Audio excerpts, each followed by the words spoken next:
Nawuzenganiriza umugore w'iwanje ari muno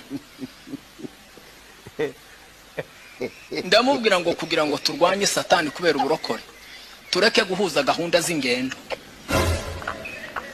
umwe azagenda ahatunganirije ibintu agende undi nawe ahatunganyirije ibintu agende tuzoza twirwa amahoro tugaruka amahoro nituvuga ngo tugire ikizungu twame twegamirana tuzokorogana kuko nzoza ngutegerezaga nduhe ndambirwe wawe ni igikara na nyoko ni igikara ba nyokorome ni ibikara none ubu nyine mwese uko mukurikirana mwabaye inzobe ese izo nzobe mwazikuye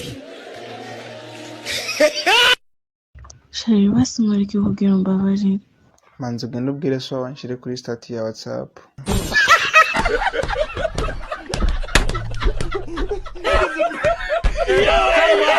Timwabona ko mugabo byibushe cyane. Timwabona ukunta ari smart. Araberewe birenze. Mwabonye ukunta keye bikomeye. Iyi karuvante ni sawa. Nene ko kwimana. Iyi karuvante ni sawa. Noneho umuntu ubyibushe gutya. Nta muntu uwo munyuza mwijisho. Kuriya hari amapepa amwe gusaza yitwa no kuzibuka. Iyo umuntu gusa abyibushe hari amapepa amwe azayitwa no kubyibuha. Iyo umuntu abyibushe gusa ameze neza zica amapepo menshi cyane. Bwana sifiwe. Nico ngicyo nari nkeneye. Iyo umuntu abyibushe hari amapepo yicwa gusa turuzi kuko abantu bananutse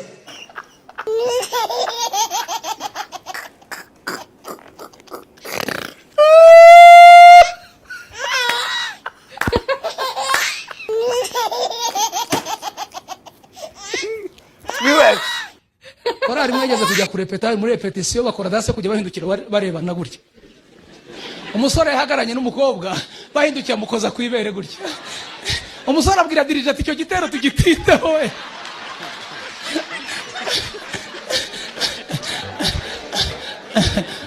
nk'uyu murima dufite abantu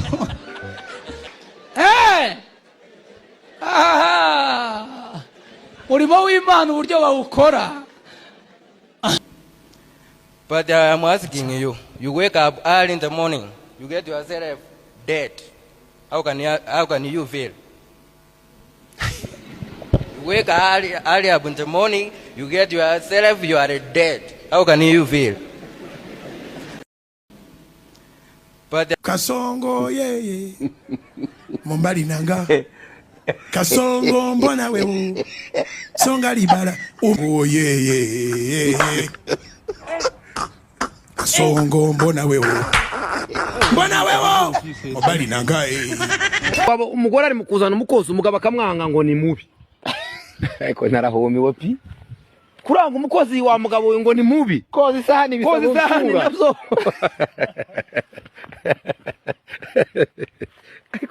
ariko Alex ndari mukungore aho umugore koza amasahani birajana n'imirundi minini Alex ngo nguyu ngo ntafite agasura keza uzi ko ariho bari mu kurebera abakozi ubu nyine ngo gute ngo nyoye no ndahomye ngo nyohereza amafoto ndebe umukozi bandumiye kuja kubwiriza na nkuru muri Kenya noneho barandika ngo Profete Sekazuba guforomo Rwanda noneho profete ko banenda kazi numva bashizemo na ka foromo ni igiki noneho ariko Imana irakabyaranyigishije na foromo nzayibyiniriye Imana foromo narayimenye noneho nje kubaza umwana wari warize Icongereza timbwira foromo ni igiki sha mwana arambwira ngo Foromo ngo ni ahantu uzaturuka. Wipfana abantu ngo ntawagusuye wabyaye muri twari wigeze gutera inda vumilia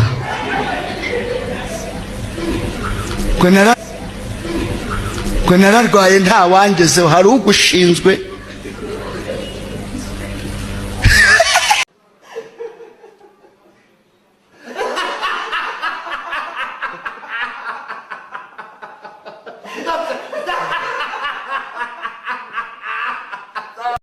Se abasore bateranye murari abasore mutere haleluya abakobwa bavuga amen. Gatatu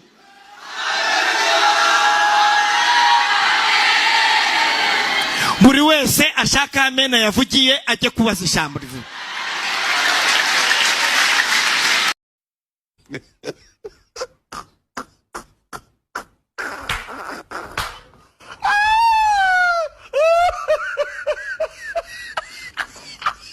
Songo yeye Mombali nanga Kasongo mbona wewe Songa libala oh yeye Kasongo mbona wewe Jesus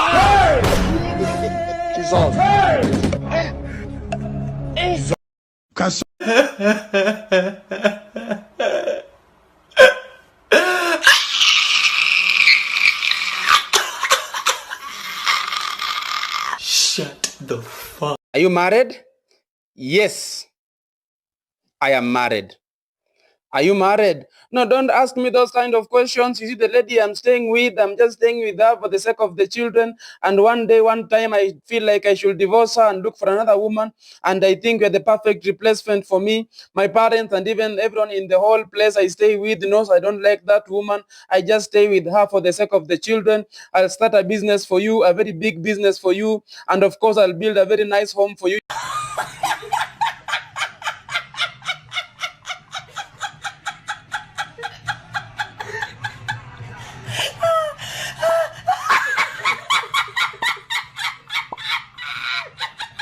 Kasongo yeye Mombali nanga Kasongo mbona wewe Songa libala oh yeye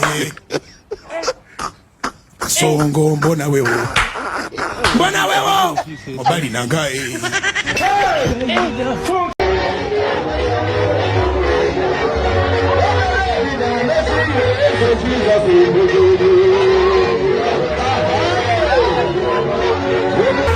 None se Nzovu ni nk'iki umuntu yagukorera kugira ngo ukizwe? Wankorera kugira ngo nkizwe kireka umfungiranye we mu cyumba ugashyira ingufuri ukangura agakesi ka Knowless ukama n'akadobo ko kunyaramo sinsohoke ngo njye hanze kuko irenze umuryango nahita njya mu ndangamirwa nyine ni nka kwa kundi ufata imbwa none se Nzovu ni nk'iki umuntu yagukorera suba itungo ryo mu rugo wahita mirihe ndamutse mbaye itungo ryo mu rugo bagwikishije itungo waba reka twumveta nibura nahise nk'urukwavu bakakurya reka twumveta imbwa se imbwa ntiyopfa kwirya ntanapfa kwibera imbwa nkazanirira inyama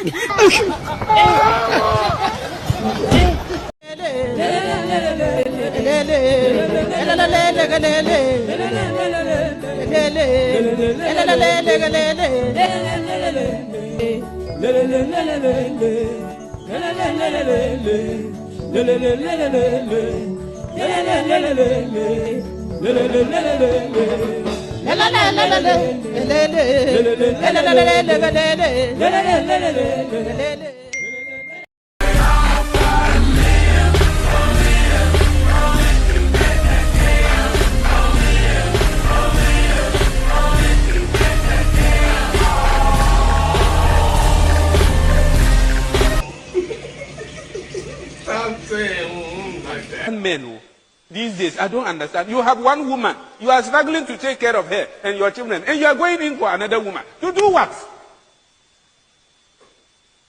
What kind of cross is that? Why do you fabricate such crosses for yourself? God-given crosses are already too numerous for us to carry. And you are also creating some. Why? God is not aware of that. Well, don't bring that cross here. He will not even listen to your prayer because he has already warned you.